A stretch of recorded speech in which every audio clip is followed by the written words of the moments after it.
repasamos dos conceptos de la clase de diques verticales anterior. El primero relacionado con la banqueta. Acordaros que la banqueta la habíamos analizado respecto de la cero y habíamos puesto un criterio que era geométrico, h igual a h sub s mayor o igual que 2h máxima.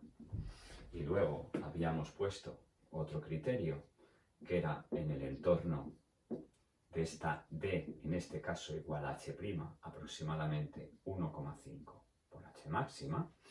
Luego cambiaremos este criterio ligeramente y habíamos analizado la expresión de Madrigal y Valdés, h sub s delta de su n sub 50 igual a 5,80 h' partido por h sub s menos 0,60 por n0 elevado a 0,19.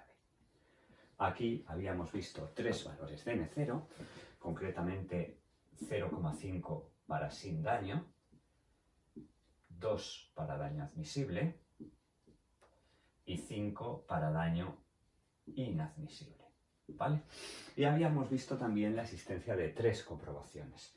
La primera comprobación, que es inmediata, 0,50 menor que h' partido por d sub n sub 50 menor que 0,80. La segunda comprobación, que es del ancho de la banqueta, que luego repetiremos cuando vayamos a Bregner, que era 0,3 menor que b sub b partido por h sub s menor que 0,55. Y la tercera comprobación, que era 7,5 menor que h' de su n sub 50 menor que 17,5. Aquí nos quedamos en la clase anterior y entonces hicimos un ejemplo, acordaros, y ahora lo que vamos a hacer es empezar con un concepto nuevo que es el bloque de guarda. El bloque de guarda, vamos al punto 12, punto 12, bloque de guarda. Vamos a pintar dos tipos de diques verticales. El primer tipo de dique vertical, siempre referido a nuestra cota más menos 0,0. El primer tipo de dique vertical lo hemos puesto así, ¿vale?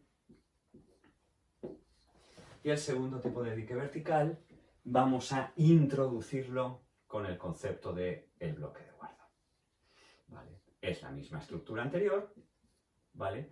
Pero aquí le vamos a poner el denominado bloque de guarda, tal como vimos en el apartado segundo del dibujo y del esquema de nuestro dique vertical.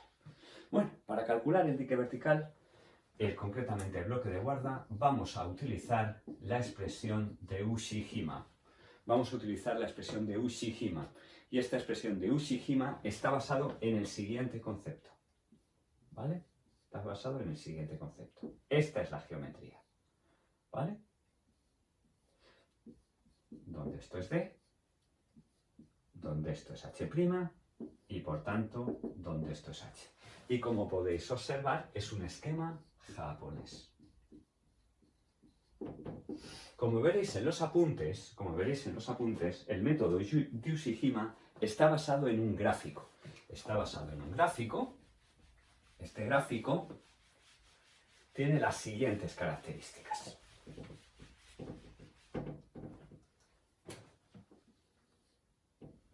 En abscisas de este gráfico vamos a tener la relación D partido por H.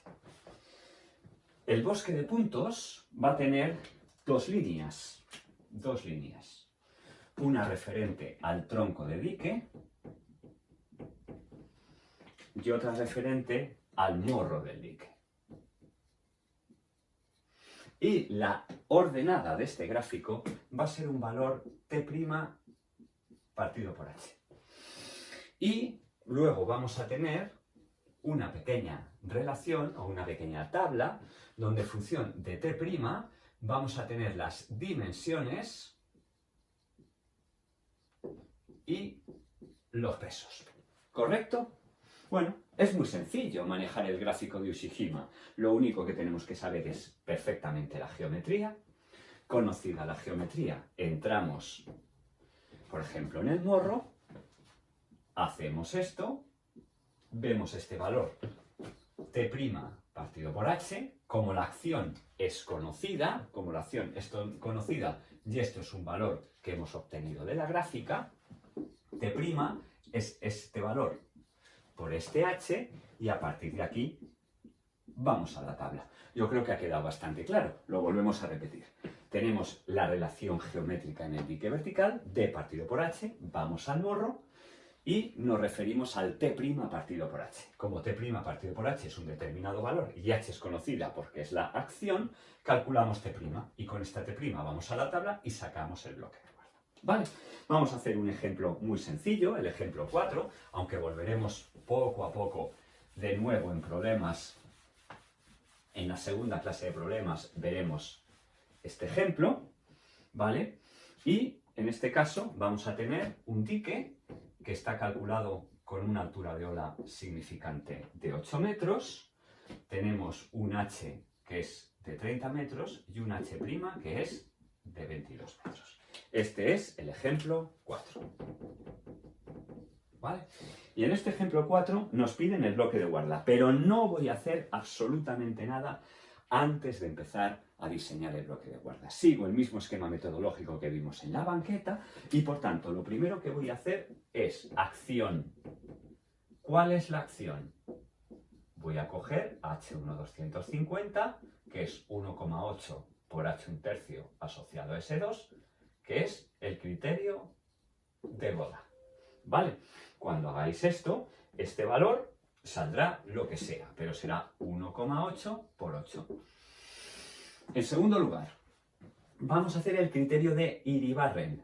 Y el criterio de Iribarren, sabemos que H igual H sub S tiene que ser mayor o igual que 2H máxima. ¿Vale? Tenemos que 30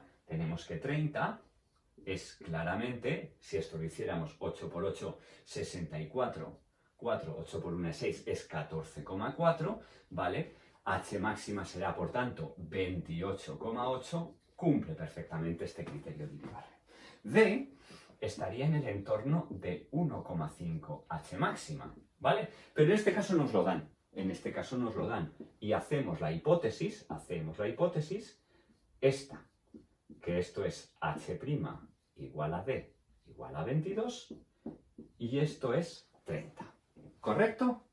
Bueno, pues este esquema metodológico lo vamos a repetir casi siempre, aunque no nos pida nada el enunciado sobre estas características. Nos vamos, por tanto, al gráfico de Ushijima, que es el que hemos explicado anteriormente. ¿Y qué vamos a hacer? Aquí, ¿qué tenemos? D partido por H. D partido por H, ¿cuánto vale? 22 partido por 30. 0,74. Vamos a ir al morro. Cataplas, cataplas. ¿Vale? Y cuando vamos al morro nos damos cuenta que el valor de T' partido por H es igual a 0,12. Ahora tendríamos dos opciones que discutiremos en la última clase de teoría, pero ahora la vamos a dejar en duda, con el objetivo de que, por favor, reflexionéis sobre el comportamiento de una estructura rígida y de una estructura flexible, ¿vale? Pero lo vamos a dejar así. Entonces, ¿qué vamos a hacer? Hemos visto que T' partido por H es igual a 0,12 y se nos pueden ocurrir dos opciones. La primera, utilizar la H significante.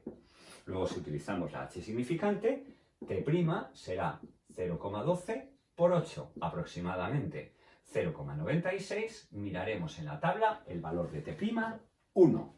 Y segundo, analizando la estructura como un elemento rígido. Y si analizamos la estructura como un elemento rígido, tendríamos T', que es igual a 0,12 por 1,8 por 8, y os saldría un valor de 1,728. ¿Vale? En esta situación tendríamos dos posibilidades de bloque de guarda, yendo a la gráfica y al cuadro que os he mencionado anteriormente en teoría. La primera de las posibilidades sería un bloque de guarda de 15,6 toneladas, y este 15,6 toneladas tendría unas dimensiones de 3 metros por 2,5 por 1. Y en segundo lugar, tendríamos una posibilidad de un bloque de guarda de 5 metros por 2,5 y por 1,8, que sería exactamente de 47,6 toneladas. Bueno, aquí lo dejo. Aquí lo dejo fundamentalmente porque lo que quiero es que reflexionéis, sobre todo por todo lo que llevamos hasta este momento de comportamiento de las banquetas en cuanto a N0, del comportamiento de los bloques de guarda en cuanto al concepto de T' y el comportamiento de una estructura flexible como es la banqueta y una estructura rígida como es el monolito.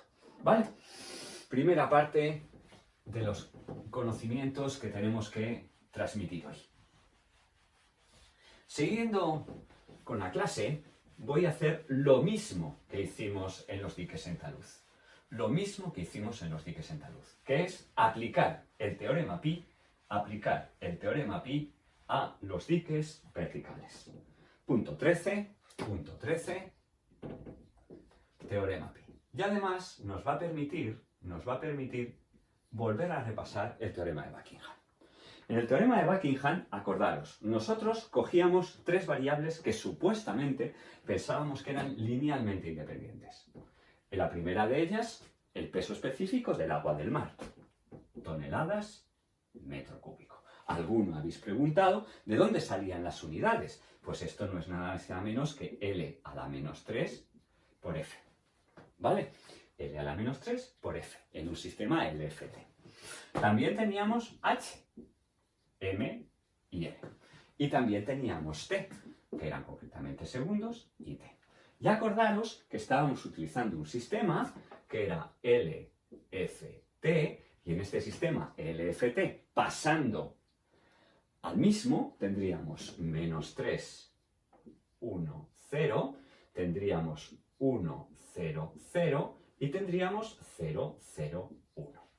Acordaros que hacíamos lo mismo, una matriz. Y esta matriz era la matriz gamma sub W, H y T. Y en esta matriz calculábamos el determinante. Calculábamos el determinante de esta matriz. Y al calcular el determinante de esta matriz, veíamos que era distinto de 0. Luego, por tanto, esto indica independencia lineal. Luego, cualquier otro elemento se puede expresar como combinación lineal de los elementos de la base. ¿Qué necesitamos? Pues en un dique vertical, sea este el dique vertical directamente cimentado sobre el terreno natural, lo que necesitamos es calcular cuáles son las presiones a lo largo del paramento. Luego, entonces, el elemento que vamos a analizar son las presiones. Las presiones que son toneladas partido por metro cuadrado, ¿vale? O lo que es lo mismo, L menos 2F. Vamos a poner aquí esta línea, ¿vale? Vamos a poner aquí esta línea, vamos a ponerlo en nuestra matriz para determinar así el monomio correspondiente. Esto sería menos 1, 1, 0. Y vamos a definir pi como gamma sub W elevado a H elevado a B, T elevado a C por B. ¿Vale? Y entonces, vamos a utilizar tres colores diferentes para que veáis las ecuaciones. Ecuación en longitud. Ecuación en longitud. Sea esta la ecuación en longitud. Y por tanto será menos 3 por A más 1 por B más 0 por C menos 2 igual a 0. Ecuación en fuerza. Voy a utilizar el azul. Ecuación en fuerza. 1 por A más 0 por B más 0 por C más 1 igual a 0. Y ahora voy a utilizar la ecuación en tiempo. Concretamente la voy a utilizar en negro. Y será 0 por A más 0 por B más 1 por C más 0 igual a 0. Fenomenal, porque de la última ecuación sacamos que C es igual a 0. De la anterior ecuación, cogemos de nuevo el azul, será A igual a menos 1. Y de la anterior ecuación tenemos que 3A más B menos 2 es igual a 0, luego b es igual a menos 1. Luego ya tenemos perfectamente cuál va a ser el monomio adimensional que va a regir el proceso de los empujes sobre un paramento vertical, que va a ser el siguiente. Pi, aplico esto, será P partido por gamma sub W y por H. Este es la madre del cordero. Luego, todo diagrama de empuje en un dique vertical, lo podré poner como P igual a K por gamma sub W H. Bueno, fenomenal. Vamos a hacer una similitud entre los diques en talud y los diques verticales. Vale. Acordaros. En los diques en talud, llegamos a la conclusión, ponemos aquí talud, que el monomio pi era gamma sub W elevado a A, H elevado a B, T elevado a C por W. ¿Vale? Y llegábamos a la conclusión que W era igual a K por gamma sub W H cubo, porque el monomio pi era W partido por gamma sub W H cubo. ¡Fenomenal!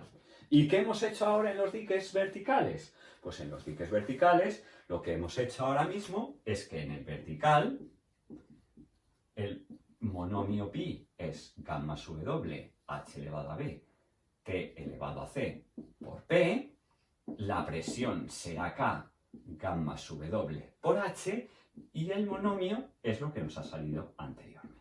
¿Vale? Aquí tenéis el teorema pi aplicado a diques en talud, el teorema pi aplicado a diques verticales y la importancia que tiene el teorema pi siempre que podáis analizar las variables y su relación entre variables en un fenómeno físico y en un fenómeno hidráulico. Bueno, fenomenal. Seguimos. Y dentro de esto vamos a utilizar un poco la historia, porque es un diagrama tremendamente útil. Yo lo voy a sacar ligeramente del contexto con el objetivo de que podáis pensar de una forma muy rápida sobre la estabilidad que puede tener un determinado monolito, y es el punto siguiente, que es el punto 14, que es el diagrama de Hiroi. Cuando estudiemos más diques verticales, haremos un apartado de evolución histórica desde Hiroi hasta los diagramas actuales derivados de Proverbs, pero este es el primer diagrama de diques verticales que nos vamos a encontrar. Este diagrama de diques verticales es de 1919, es decir, tiene un siglo. Y este diagrama nos viene fenomenal por lo siguiente. En primer lugar, acordaros, 1919. En 1919 las alturas de ola no tienen apellido. Tienen apellido. Debéis recordar que la teoría de geometría estadística, ¿vale? La teoría de geometría estadística la hace Longe-Higgins en el año 1951. ¿Vale? Segunda idea fundamental del diagrama de Hiroi. La segunda idea fundamental del diagrama de Hiroi es que Hiroi pone el monolito directamente sobre el terreno natural. Directamente sobre el terreno natural. Luego voy a poner aquí una flechita. Para recordaros. No hay banqueta. ¿Vale? Y el diagrama, tal como lo hace Hiroi, ¿vale? Aquí tiene que haber una profundidad h mayor o igual que 2h, ¿vale? Y tiene que haber en coronación 1,25h, ¿vale? Y h es la máxima solicitación sobre la estructura. ¿Vale? Este es el diagrama de Hiroi. Y el diagrama de Hiroi lo ponemos en azul. Es un diagrama sencillísimo. ¿Por qué? Porque es rectangular. No se puede olvidar, joder. Es un diagrama rectangular. Sea este el diagrama rectangular. Y este diagrama rectangular me da una presión P, que ¿cómo va a ser? Va a ser 1,50 por gamma sub W y por H. Joder, elemental. ¿Qué habíamos sacado del teorema Pi? ¿Qué habíamos sacado del teorema Pi? Del teorema Pi habíamos sacado que la presión era K por gamma sub W y por H. ¿Qué acaba de hacer Gilroy? Ajustar el teorema Pi a un elemento muy sencillo de recordar y sacar un número muy rápido sobre la capacidad de estabilidad a deslizamiento o vuelco que tiene una estructura como puede ser un dique vertical. Bueno, vamos a hacer un ejemplito muy rápido que en cierta medida nos tiene que ayudar a pensar, Por eso os he dicho antes que lo he sacado el diagrama de Gilroy ligeramente del entorno de aplicación, pero que nos puede ayudar a pensar. Ejemplo 5. Tenemos un dique vertical que está coronado a cota más 10 metros y que está en una profundidad de H igual a H sub S igual a 36 metros. ¿Vale? Y nos dicen que la solicitación sobre la estructura viene dada por una significante de 10 metros. Bueno, vamos a ver qué podríamos hacer para resolver el problema. Bueno, pues vamos a hacer lo mismo. Que os decía yo anteriormente. ¿Cuál es el planteamiento independiente de que nos pidan una banqueta, un bloque de guarda? Siempre hacemos lo mismo. Primero, vamos a calcular la acción. ¿Cuál es nuestra acción? En primer lugar, GODA, máxima solicitación sobre la estructura. H1 250, 1,8 por H un tercio, 18 metros. 2. Vamos a calcular el criterio de Iribarren, ¿vale? Y al calcular el criterio de Iribarren, acordaros que nosotros tenemos dos condicionantes. El primer condicionante, H igual a H sub S mayor o igual que 2H máxima, y por tanto 36 es mayor o igual que 2 por 18 igual a 36, se cumple. Y el segundo criterio, D en el entorno de 1,5 por H máxima, que será 1,5 por 18, que es aproximadamente 27 metros. Quiero hacer aquí un apunte también histórico, que es Iribarren es el primero que coloca una banqueta sobre las estructuras monolíticas verticales. Y lo coloca así, ¿vale? Donde esto es 2H y esto es 1,5H. ¿Vale? Pero si en algún momento vosotros cogéis los textos iniciales de Iribarren, os encontraréis que este dibujo no es como os lo he pintado yo. Este dibujo es así. Por favor. ¿Vale? Este dibujo es así. Aquí 4H pequeña y aquí 3H pequeña. ¿Por qué? Porque para Iribarren H gorda era igual a 2H pequeña. ¿De acuerdo? Por tanto, tenéis perfectamente este dibujo y este dibujo equiparable. Bueno, pero esto ha sido un apunte histórico. Vamos a terminar de hacer este ejemplo 5. Bueno, este ejemplo 5 me dice que apliquemos el diagrama de Gilroy a este caso. Pero para aplicar el diagrama de Gilroy a este caso, ¿vale? Se tienen que dar dos condicionantes. Primer condicionante, que respecto del nivel 0 haya 2H. Y respecto del nivel superior al 0, es decir, de la coronación, tengamos 1,25H. ¿Qué sucede? Que 1,25H es mucho mayor que 10 metros, como podéis comprobar. Luego entonces no podemos aplicar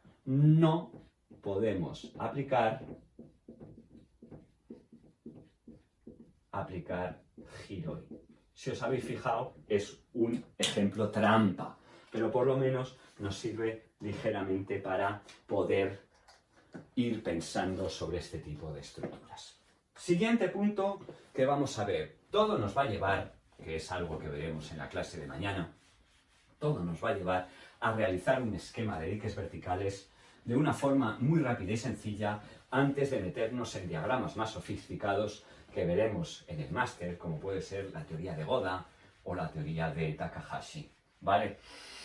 Aquí en grado solamente vamos a ver esquemas mucho más sencillos.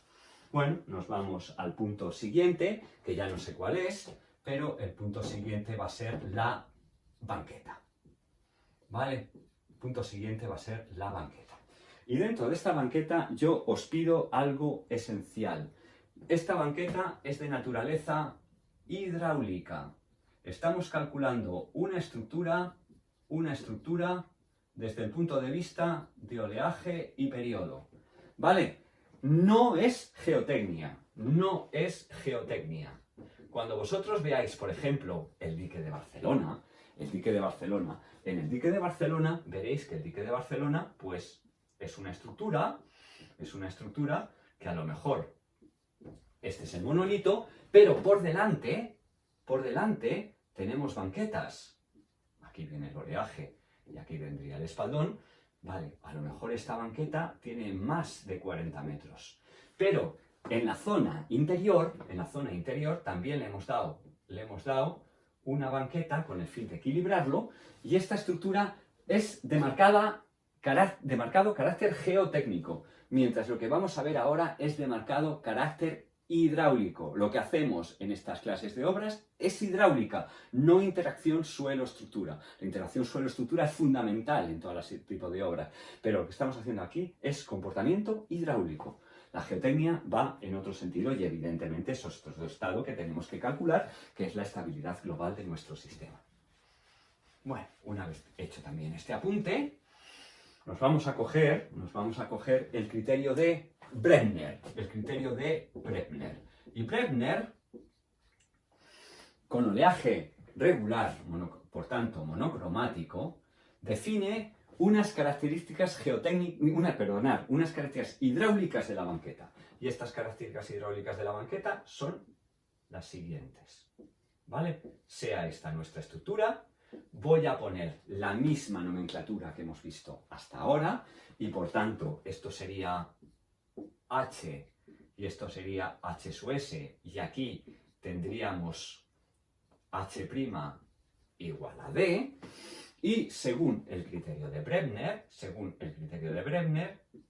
este ancho B tiene que estar en el entorno de 0,40 por H sub S. Un criterio nuevo. Fijaros, vamos añadiendo criterios. Hemos añadido el criterio de Goda, hemos añadido el principio de Iribarren para tanto H como para D, ahora estamos añadiendo el criterio de la banqueta de Brebner. ¿Y esto por qué es tan importante? Esto es tan importante porque lo enlazamos, como hemos dicho antes, con la banqueta. Y cuando lo enlazamos con la banqueta, el segundo condicionante de Madrigal y Valdés, era 0,30 menor que B sub B partido por H sub S menor que 0,55. Y B sub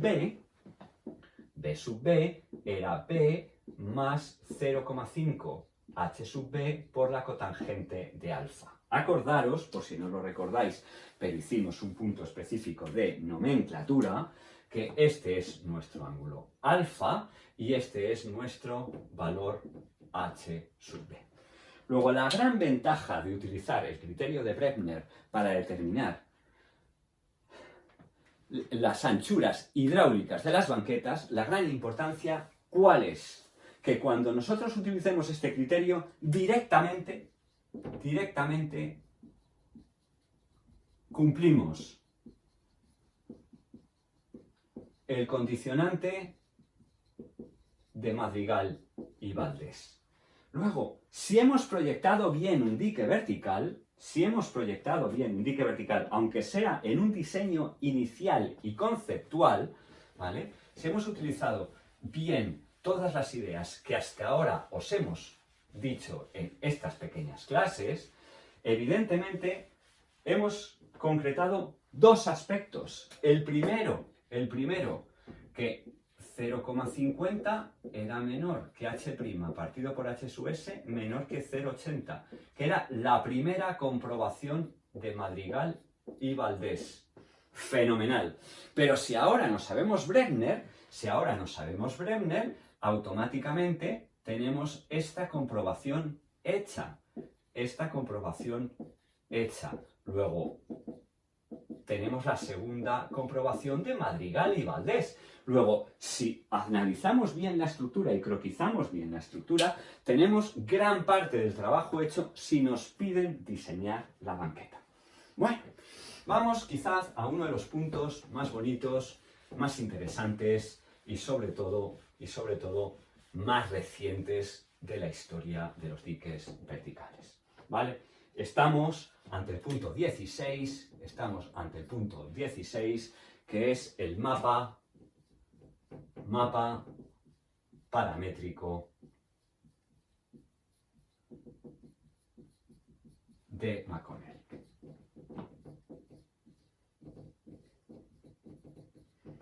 Antes de nada, vamos a hacer un pequeño paréntesis histórico, y parece que me ha dado a mí por la historia.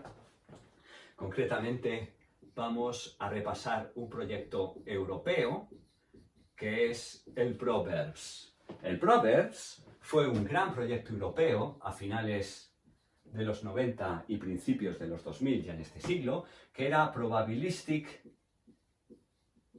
Design Tools of Vertical Breakwaters.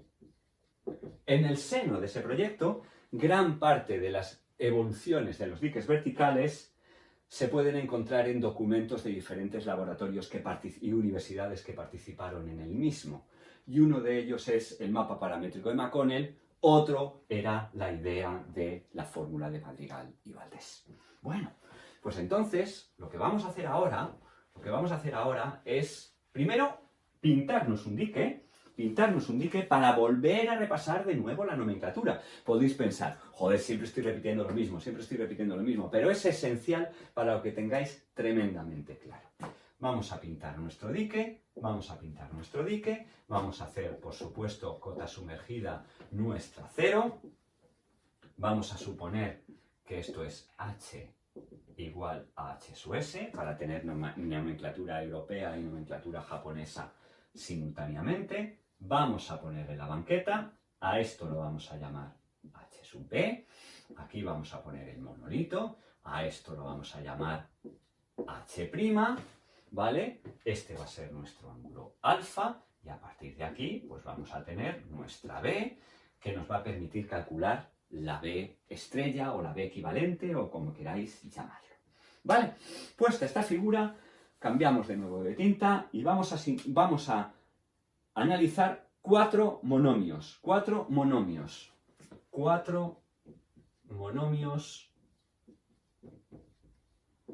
adimensionales. Aunque sea reiterativo, 4 monomios adimensionales. El primero de ellos lo vamos a llamar HB estrella. HB estrella. Entre paréntesis. Banqueta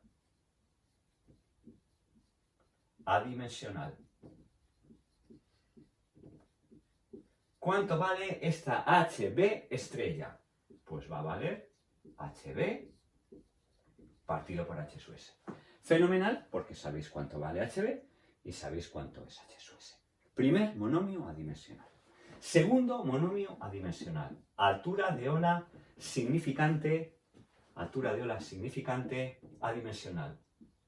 Altura de ola significante adimensional. ¿Vale? Y lo vamos a llamar H sub S partido por H sub S. El tercero vamos a llamar B equivalente, ¿vale? Que es nuestra berma relativa.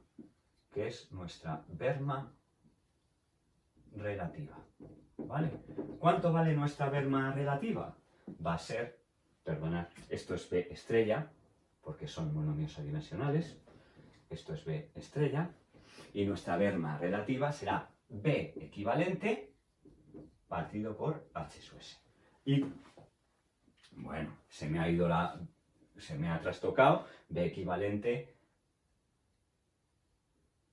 partido por H sub S. ¿Vale? ¿Cuánto vale la B equivalente? La B equivalente es igual ¿a qué? A B más 0,5 H sub B por la cotangente de alfa. Y finalmente nos queda la última, F estrella, que es nuestra fuerza adimensional, ¿vale? Y esta fuerza adimensional va a ser F sub H partido por log H cuadrado. Son todos monomios adimensionales, y con estos monomios adimensionales vamos a hacer un gráfico que lo tenéis en los apuntes y que lo veremos en problemas, y que es esencial, ¿vale? ¿Qué vamos a hacer en este gráfico? En este gráfico solamente nos vamos a fijar en una primera parte del mismo, ¿vale? En una primera parte del mismo. Cuando tengáis presente el gráfico completo de McConnell, veréis que el gráfico completo de McConnell tiene como tres grandes dibujos, ¿vale? Os lo explico, pero solamente nos vamos a fijar en la esquina izquierda del mismo, ¿vale? Izquierda del todo. Nos referiremos a dique vertical, ¿vale? Aquí nos referiremos a dique compuesto, que lo veremos dentro de unas clases. Y aquí nos referiremos a espaldón, ¿vale? En función de cuáles sean nuestras cuadrículas correspondientes y en función de cómo sean las olas, si son pequeñas o grandes, y cómo sea la banqueta, si es pequeña, media, grande, nos direccionará hacia una característica de esfuerzos, donde estos esfuerzos pueden ser cuasi estacionarios, rompiente, rotos, y por tanto la influencia sobre el dique es distinta, ¿vale? Es distinta. ¿Correcto?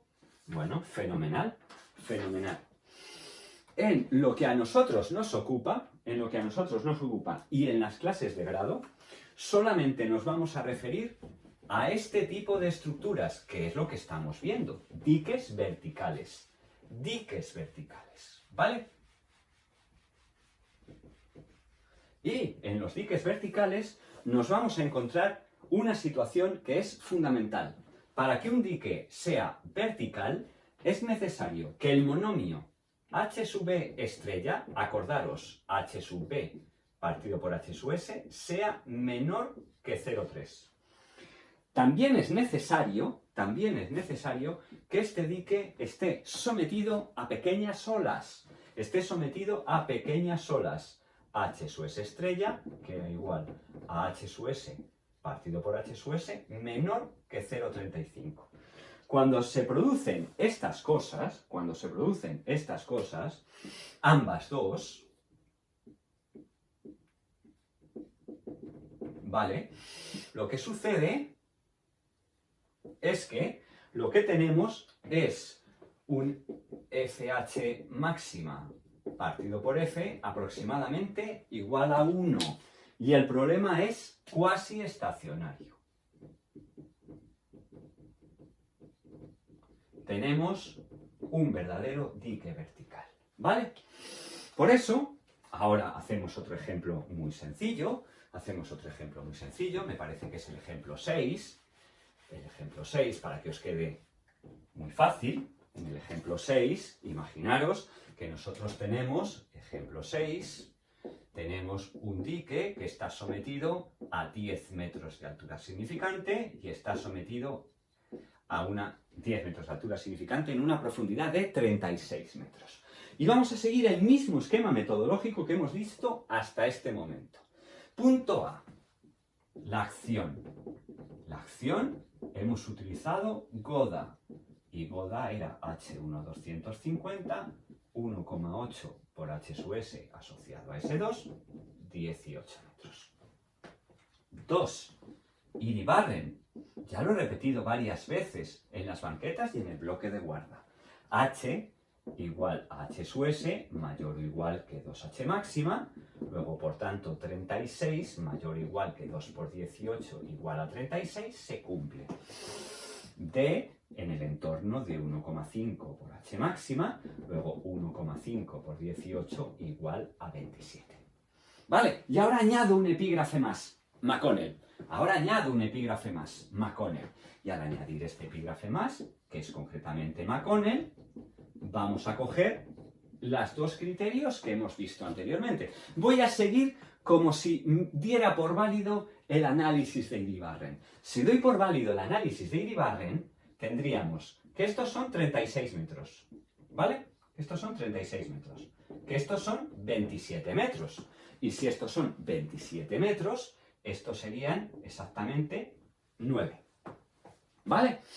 ¿Cuánto valdría H sub B estrella? Pues H sub B estrella valdría H sub B partido por H sub S, que es 9 partido por 36. Cogemos un segundito la calculadora, y vemos que 9 partido por 36, 9 entre 36, es 0,25. Es 0,25, menor que 0,3. Perfecto.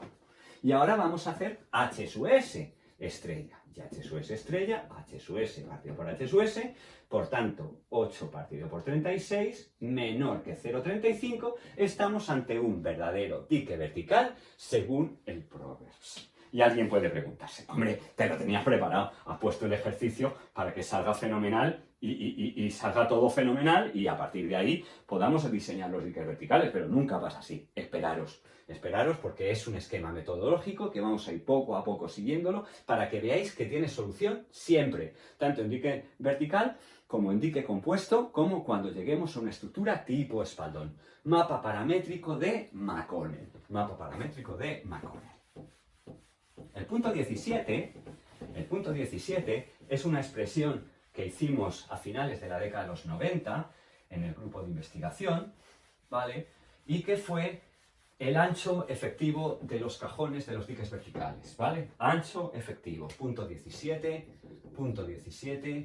ancho efectivo, ¿vale? Y esto se suele llamar como la fórmula de Negro et al., es decir, y los colegas, ¿vale? ¿Cómo hicimos nuestra fórmula? Bueno, pues nuestra fórmula la hicimos, en primer lugar, con una base de datos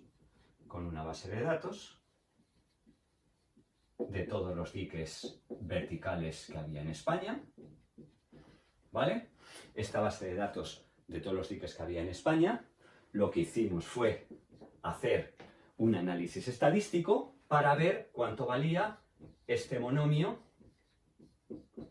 que como veis es adimensional, porque H sub S es longitud, delta es gamma partido por gamma sub W menos 1, luego es adimensional, y A es el ancho del cajón, luego es un monomio adimensional.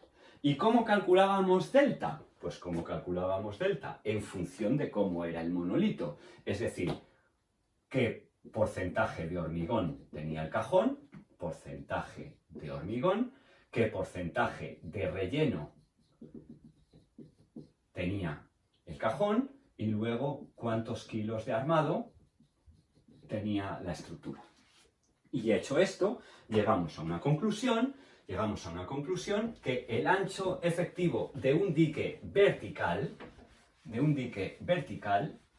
el ancho efectivo de un dique vertical, A, fórmula utilizada para tener un orden de magnitud está entre 3,15 a 3,28 H sub S asociado a S2. ¿Y por qué quisimos hacer este orden de magnitud? Fundamentalmente porque os lo voy a poner en el dibujo de abajo. En el dibujo de abajo,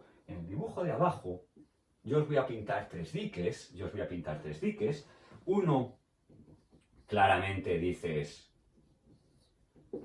este falla. Vamos a ponerle la envase de grava. Este claramente está sobredimensionado. Y este, ¿vale?, es el que nosotros intentamos sacar con nuestro ancho efectivo. Luego, por tanto, tomarlo como orden de magnitud. Vale. El punto 18 de la clase de hoy, y con eso vamos a acabar la segunda clase de teoría de diques verticales, lo vamos a referir a las cotas de coronación.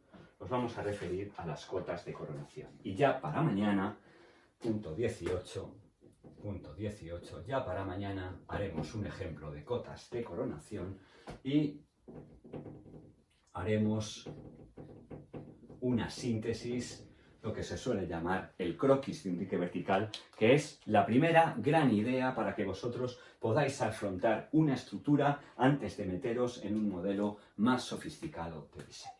Bueno, evidentemente, la primera de las ideas que podéis tener, ya la hemos visto a lo largo de la clase de hoy, es el criterio de Giraud.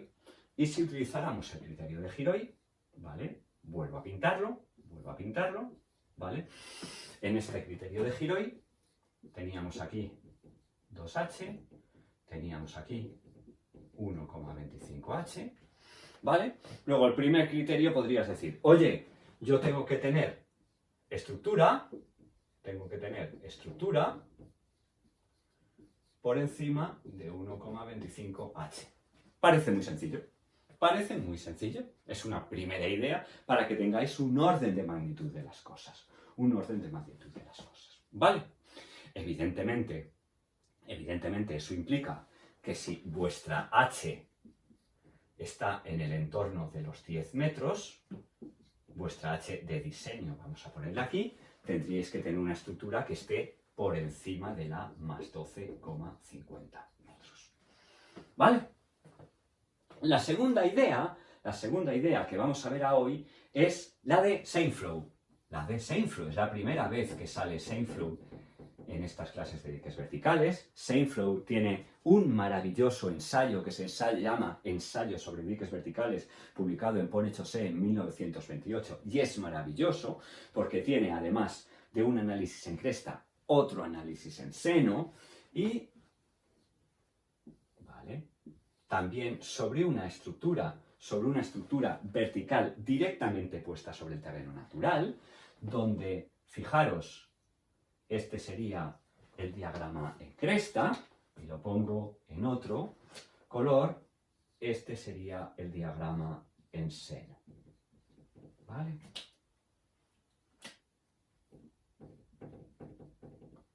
Idea adicional sobre terreno natural. ¿Vale? Y lo pongo en rojo porque este valor es H más H0. H más H0. Luego, evidentemente, la segunda gran idea puede ser la siguiente. Oye, tiene que haber, si yo quiero que esta estructura tenga una determinada cota de coronación, esta estructura puede estar por encima de H más H0. ¿Y qué es H0? Algo maravilloso porque correla la altura de ola con el periodo. H0 vale pi por h cuadrado partido por L por la cotangente hiperbólica de 2πh partido por L.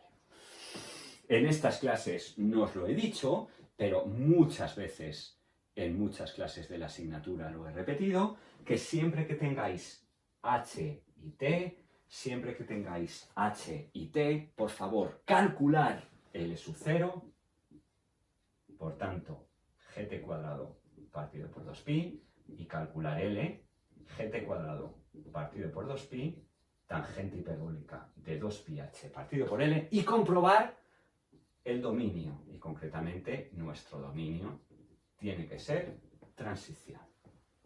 Criterio de Seinfeld. Y acabamos con un esquema simplificado, ojo, simplificado de Franco,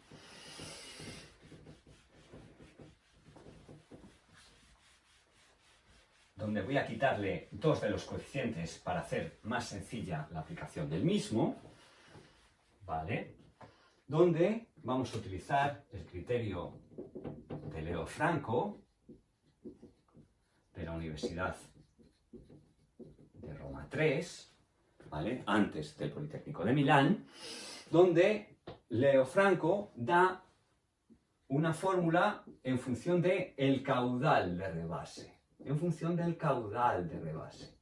¿Vale? Vamos a suponer un determinado Q, y vamos a ver qué tipo de daño o qué tipo de inconveniente o qué tipo de peligrosidad se puede tener bien para los peatones, bien para los vehículos, bien para las estructuras, ¿vale? Etcétera.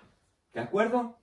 Luego, la fórmula de Leo es Q partido por la raíz de G h sub s cubo es igual a 0,082 por la exponencial de menos 3 RC partido por h sub s. Le he quitado 2 coeficientes, ¿vale?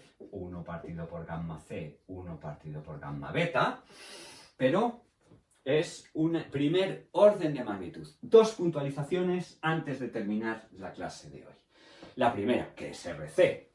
Pues no ponemos el dique vertical, sea este el dique vertical, ¿vale? Y por tanto, este sería nuestra RC.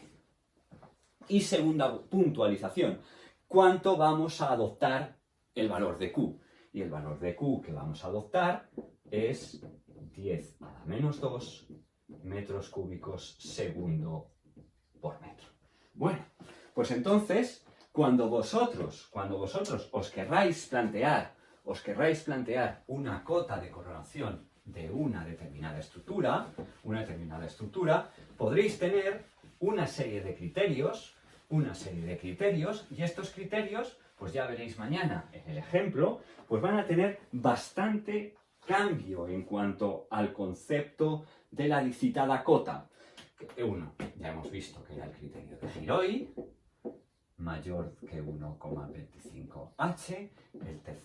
El segundo, el criterio de Seinfeld, que era mayor de h más h0, y este h0 era pi h cuadrado partido por L, cotangente hiperbólica de 2πh partido por L. Y finalmente, el tercero, que era el de Leo Franco, que era en función de Q, os lo pongo aquí, 10 a la menos 2, la raíz de G, h sub s cubo, igual a 0,082 por la exponencial de menos 3 RC partido por h sub s. Bueno, pues aquí nos quedamos, porque lo que quiero hacer mañana es empezar por un ejemplo sencillo y luego ensamblarlo todo dentro de la teoría de diques, que lo vamos a denominar croquis de dique vertical. Bueno, espero que tengáis buena tarde y que os haya cundido.